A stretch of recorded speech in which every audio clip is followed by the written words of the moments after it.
Assalamualaikum warahmatullahi wabarakatuh. Perkenalkan, nama saya Yusuf Bagus Maulana Ishak dari kelas MPI 2C, NIM 126207203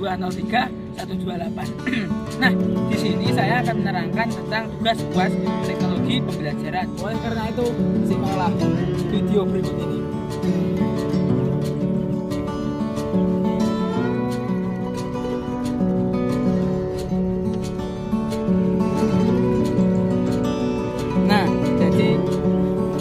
Teknologi pembelajaran definisi tahun 1994 menekankan pada teori dan praktek dan pokok suatu kegiatan terkait pengembangan, desain, pemanfaatan dan pengelolaan serta penilaian dengan asas tujuan untuk keperluan belajar, utilitas proses dan sumber belajar.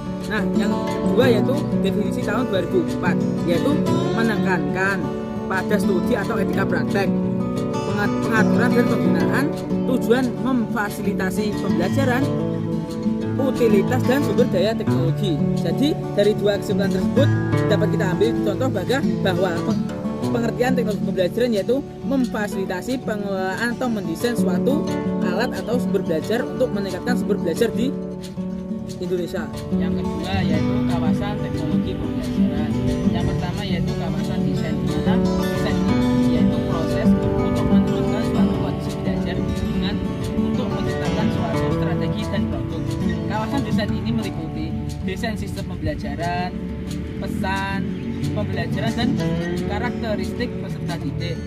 Yang kedua yaitu kawasan pengembangan, yaitu meliputi teknologi cetak, audiovisual, teknologi berbasis komputer dan teknologi berpadu. Yang ketiga yaitu kawasan pemanfaatan, yaitu di mana merupakan menyelaraskan karakteristik siswa dengan bahan dan kualitas belajar.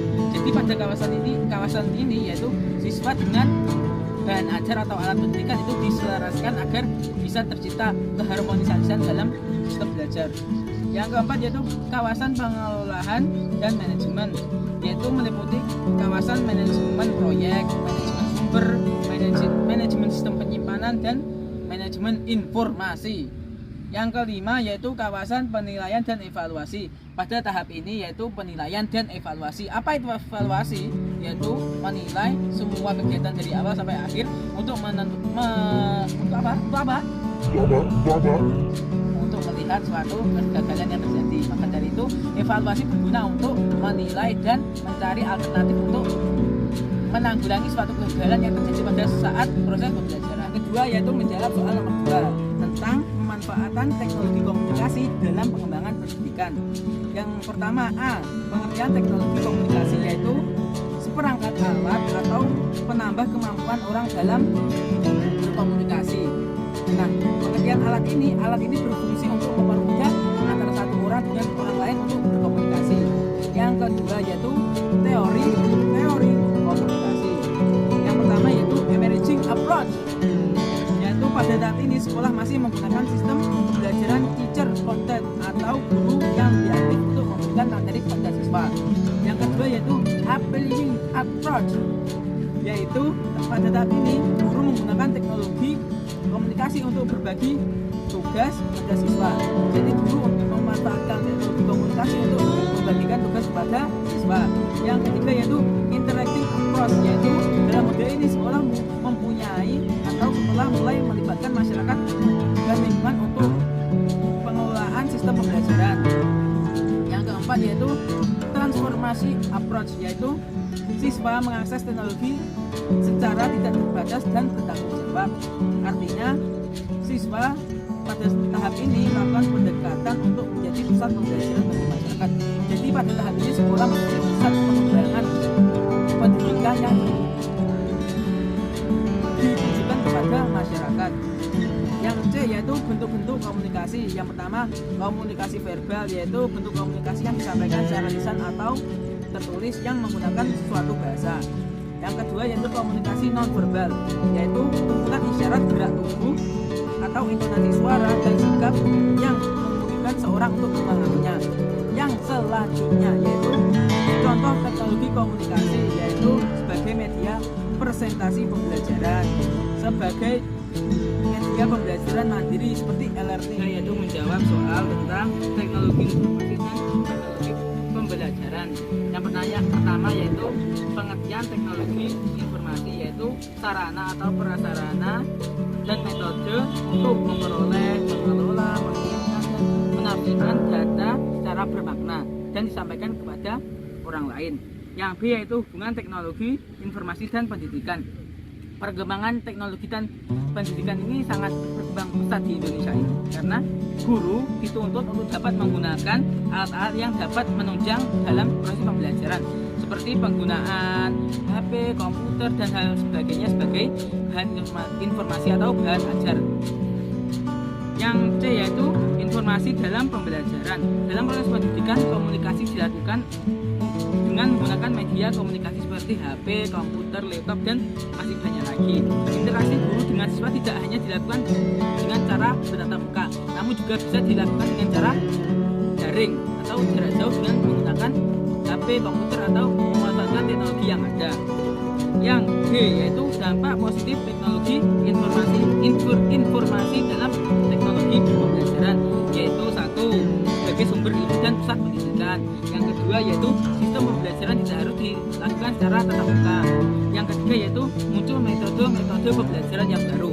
Nah, sedangkan dampak negatif dari teknologi informasi terhadap pendidikan yaitu terciptanya individu yang bersifat individualis. Nah, yang kedua yaitu siswa akan mengakses hal-hal yang tidak baik seperti situs porno. Nah, itu sangat tidak baik. Ingat.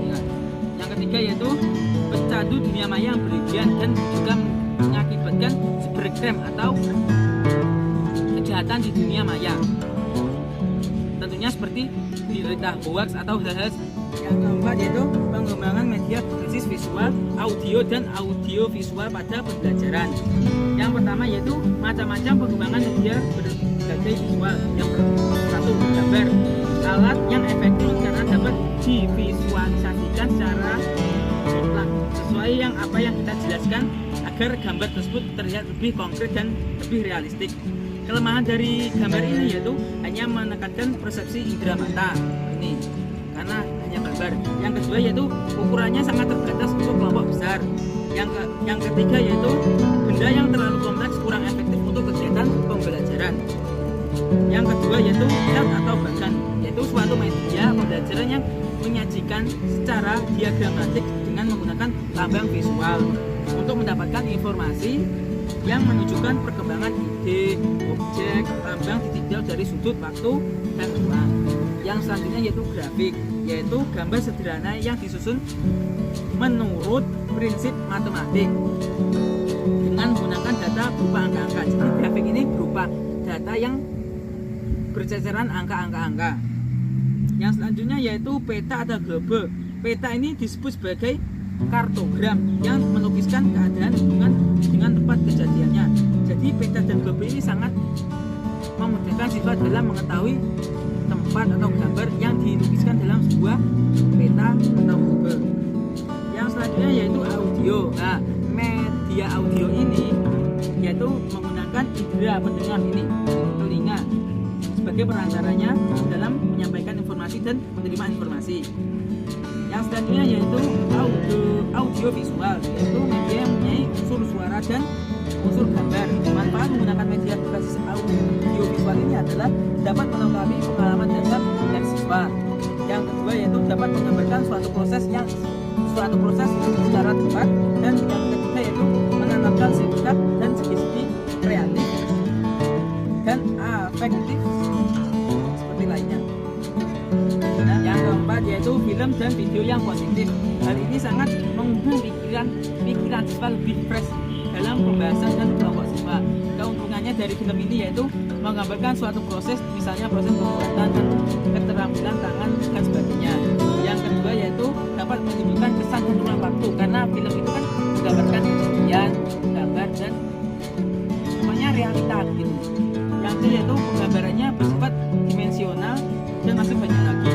Nah, tapi video dan film ini mempunyai kelemahan seperti halnya biayanya sangat mahal dan memerlukan biaya yang cukup.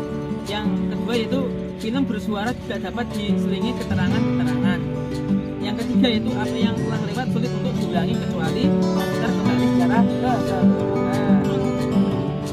Kelebihannya tapi dapat menarik perhatian untuk periode yang singkat dari rangsangan lainnya. Yang kedua yaitu keras lemahnya suara dapat diatur, dan yang ketiga yaitu ruangan tidak perlu digelapkan waktu menyajikannya, dan masih banyak lagi. Fungsinya yaitu menarik perhatian siswa, mengatasi keterbatasan waktu dan ruang, dan mengkondisikan suatu pembelajaran agar lebih efektif.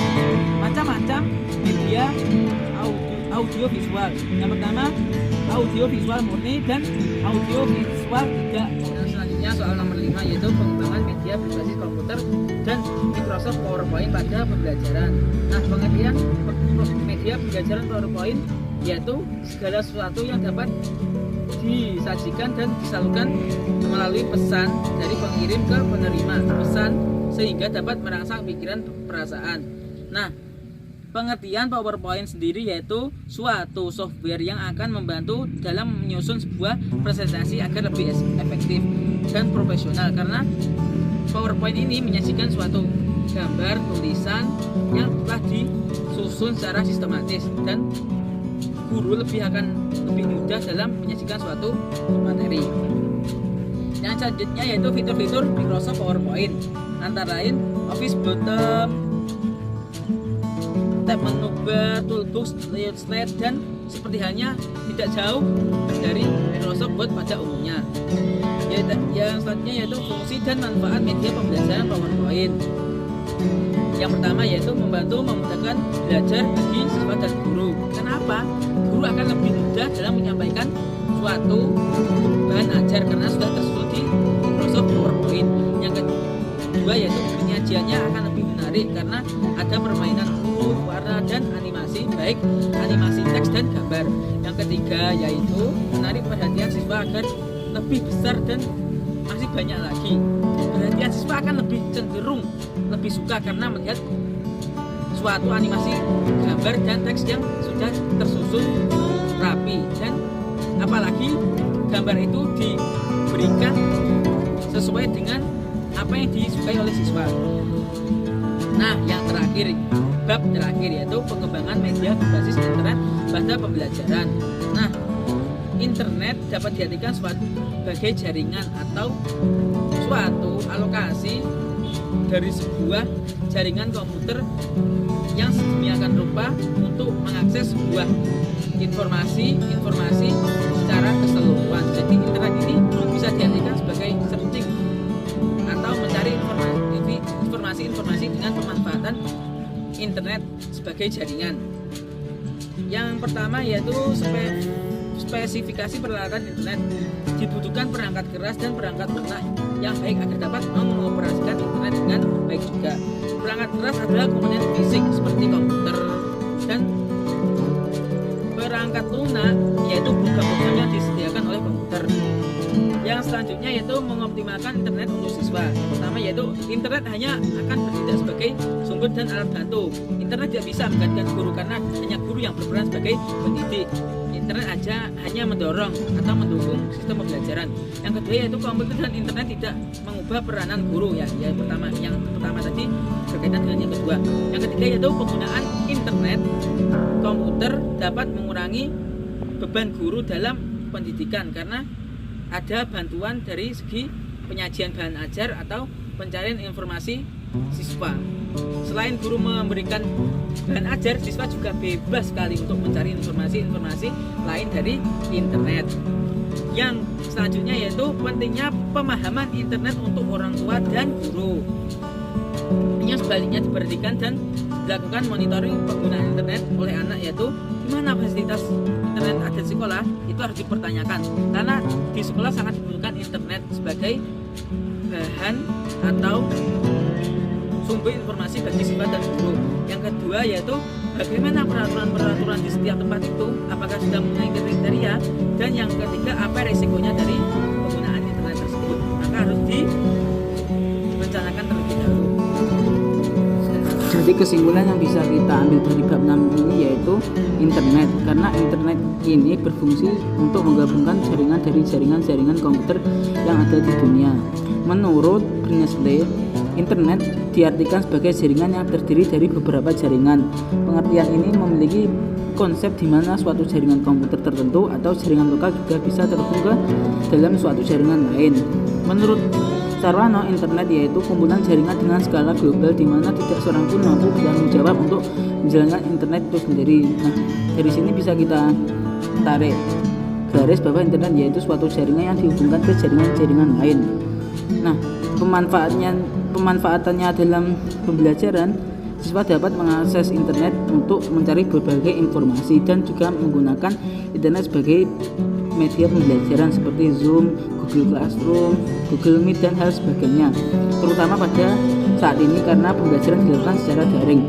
Adapun kelebihan dengan pemanfaatan internet ini bagi pembelajaran yaitu dimungkinkannya terjadinya distribusi ke semua penjuru tanah air. Yang kedua yaitu proses pembelajaran yang diciptakan tidak terbatas oleh waktu, dan yang ketiga yaitu pembelajaran ini dapat memilih topik atau bahan ajar sesuai keinginan yang diinginkan oleh siswa. Namun selain memiliki kelebihan, internet juga memiliki kekurangan, antara lain sulitnya pendanaan untuk menyediakan fasilitas internet. Yang kedua yaitu belum tersedianya atau kurangnya guru pembimbing yang sudah mahir dalam internet, dan yang terakhir kurangnya dukungan dari pemerintah terhadap penyediaan jaringan internet. Nah, pemanfaatan internet sebagai sumber belajar ini sangat luas karena internet dapat menumbuhkan kemandirian belajar siswa dalam proses pembelajaran. Internet sebagai sumber belajar yang dapat membantu proses belajar siswa. Sumber belajar dapat membantu siswa dalam belajar untuk menyelesaikan tugas-tugasnya. Menggunakan internet dapat memberikan kemudahan dalam mengakses berbagai informasi di bidang pendidikan. Pemanfaatan internet dengan model web atau e-learning ini juga sangat bermanfaat karena pembelajaran berbasis web merupakan bentuk implementasi pembelajaran memanfaatkan internet melalui bentuk website atau weblog. E-learning lebih tepat ditunjukkan sebagai usaha untuk sebuah transformasi proses pembelajaran yang ada di sekolah, karena pada umumnya sekolah selalu menggunakan pemanfaatan internet yang berbasis e-learning. Kelebihan dan kekurangan dari metode e-learning yaitu kelebihannya kegiatan belajar dapat dijadwalkan. Yang kedua, mengurangi waktu dan biaya perjalanan ke sekolah atau kampus. Yang ketiga yaitu fleksibilitas dalam mengikuti diskusi pada forum diskusi. Sedangkan kekurangan yaitu siswa dengan motivasi yang rendah dan kebiasaan belajar yang buruk akan cenderung tertinggal. Yang kedua yaitu kegiatan yang struktur, siswa akan bingung dengan aktivitas dan deadline. Yang ketiga yaitu siswa dapat merasa terisolasi dari guru dan teman kelas. Yang terakhir yaitu jika siswa tidak mahir dalam pemanfaatannya, siswa akan selalu kesulitan dalam pemanfaatan internet.